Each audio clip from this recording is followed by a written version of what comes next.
Students, ये 12th class का की पोयम है, पोयम नंबर 7। ओके, इस पोयम को आज हम अच्छे से हिंदी में समझेंगे। In the country. ओके, ये पोयम जो है वो W.S. डेविस के द्वारा लिखी गई है। किसने लिखी है ये पोयम? W.S. डेविस ने। इस पोयम को हम हिंदी में समझते हैं। पोयम को लाइनें समझने से पहले ये जो बॉक्स में दिया हुआ है इसको हम समझ लेते हैं, ठीक है। हाउ डू यू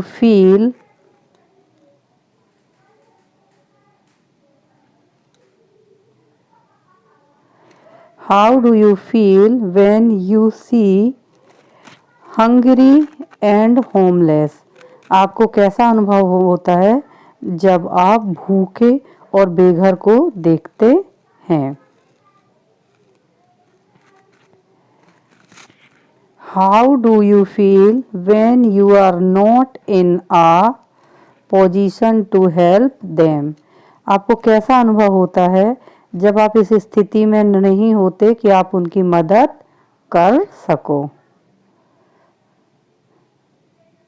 ये आपकी बुक में इस तरह से ये पिक्चर दी हुई है, ठीक है। इसमें जो W.S. डेविस को दिखाया गया है।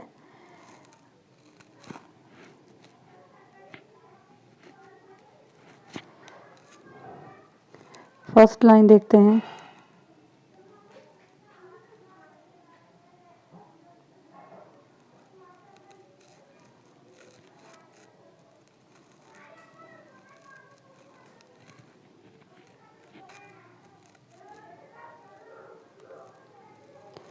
This life is sweetest in the wood.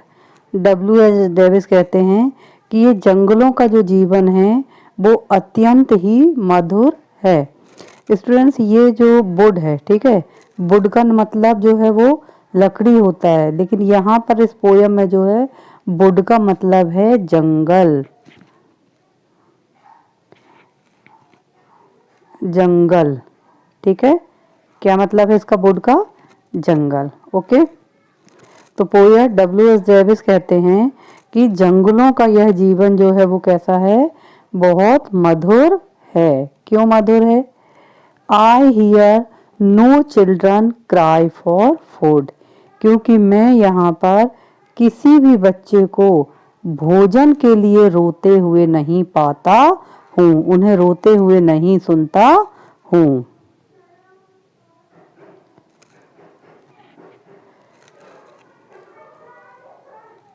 I see no woman white with care। यहाँ पर मैं किसी महिला को चिंता से सफ़ेद होते हुए नहीं देखता। पोएट कहते हैं कि जंगलों का यह जीवन बड़ा सुंदर है, बड़ा मधुर है। क्यों?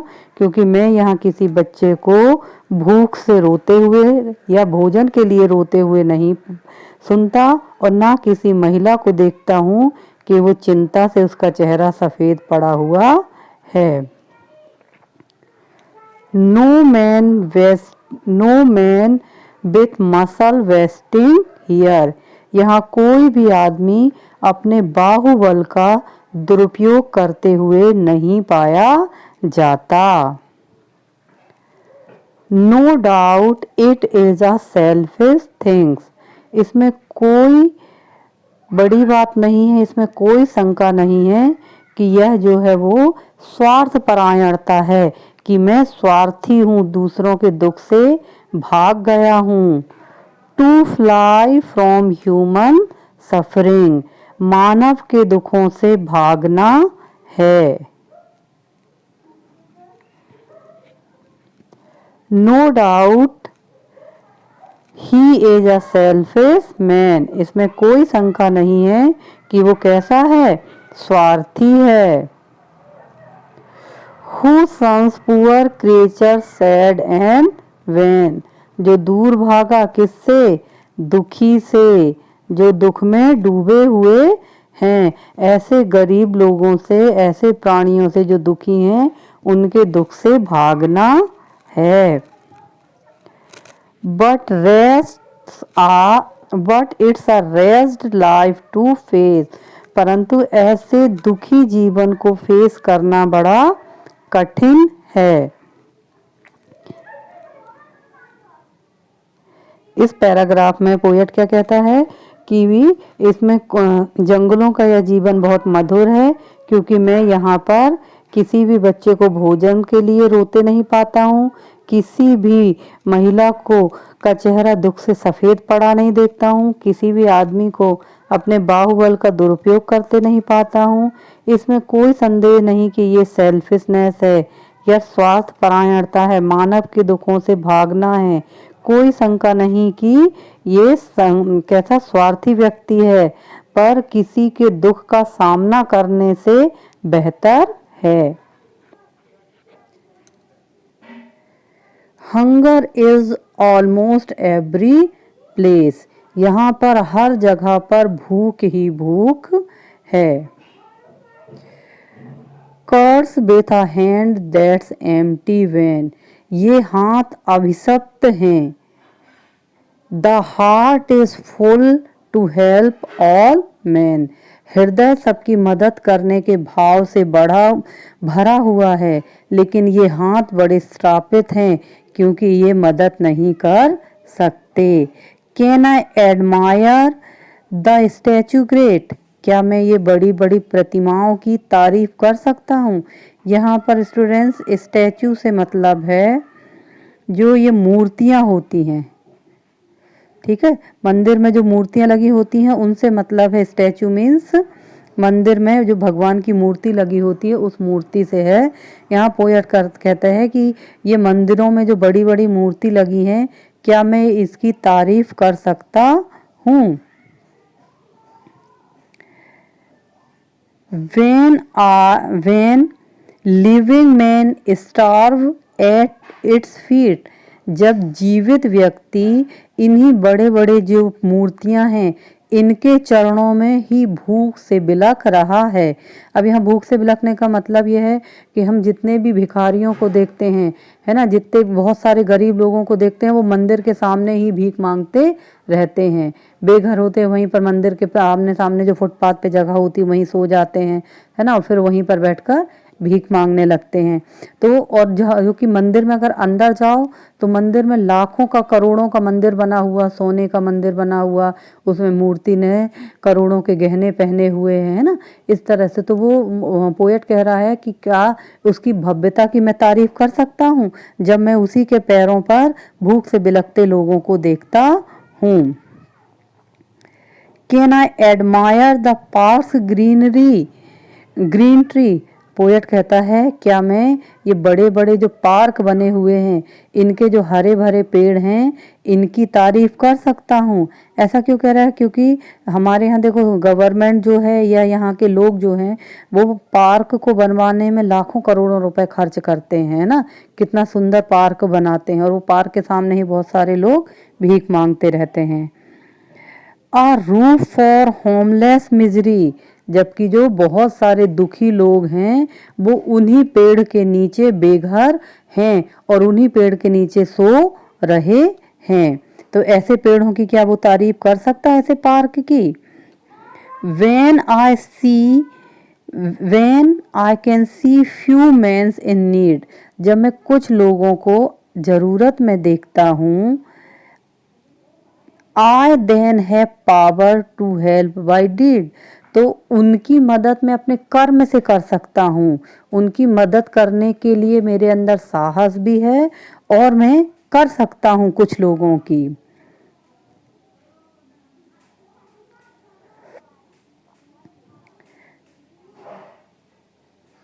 Nor lose my cheerfulness in pity, और मेरी जो प्रसन्नता है क्या वो दुख में नहीं बदल जाती है। Which I must do in every city, जब मैं ऐसे भूखे दुखी लोगों को हर एक शहर में देखता हूँ। पोएट कहता है कुछ लोग अगर 2 4 10 लोग हैं 50 लोग हैं तो उनकी मदद वो कर सकता है, लेकिन वो जिस जिस शहर में जाता है वहाँ हर एक शहर में तो मंदिर होते ही हैं, हर शहर में हर मंदिर के सामने हर पार्क के सामने उसे भूख से बिलखते हुए बेघर लोग दिखाई देते हैं।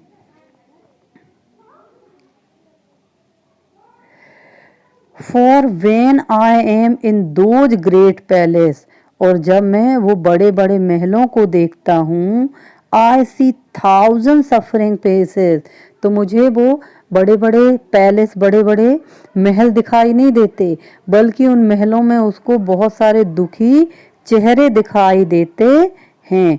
बिफोर मी स्टार आ बुलफिश आई, और ऐसा लगता है कि वो जो गरीब लोगों के बेघर लोगों के चेहरे हैं वो मुझे भेड़िए के समान घूर रहे हैं।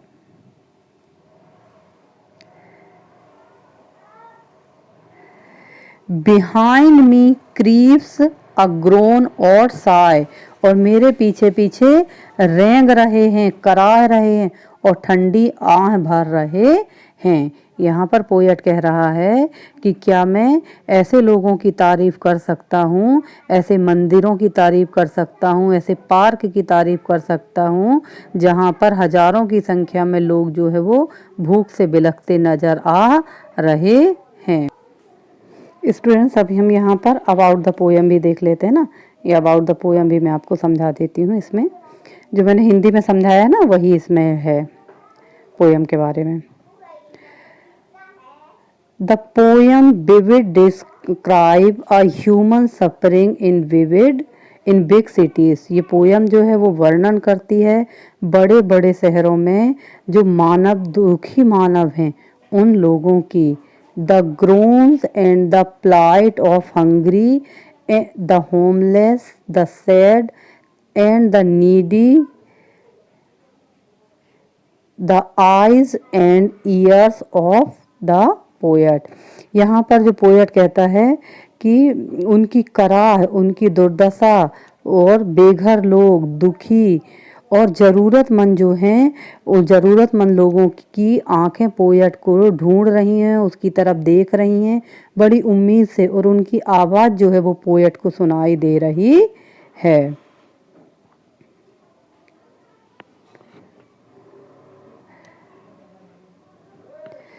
The poet wants to help his fellow human beings। Poet जो है वो उन लोगों की, उन मानवों की जो दुखी हैं उनकी मदद करना चाहता है। But his own poverty does not let him to do so। परंतु वो पोएट की खुद की गरीबी जो है वो ऐसे उसको बाधित करती है मदद करने में। वो खुद भी गरीब है तो उनकी मदद नहीं कर सकता। The sensitive poet thus wish to flee the some desolate places where he would not encounter such suffering। तो पोएट जो है वो बहुत भावुक है ना, इसलिए अब वो दूसरों की मदद नहीं कर सकता, इसलिए जो है वो लोगों के दुखों से भागना चाहता है और भागकर ऐसी जगह जाना चाहता है जहां पर उसे किसी के दुखी चेहरे ना दिखाई दें और उनकी आवाज़ सुनाई ना दे। Okay, I hope you enjoy it.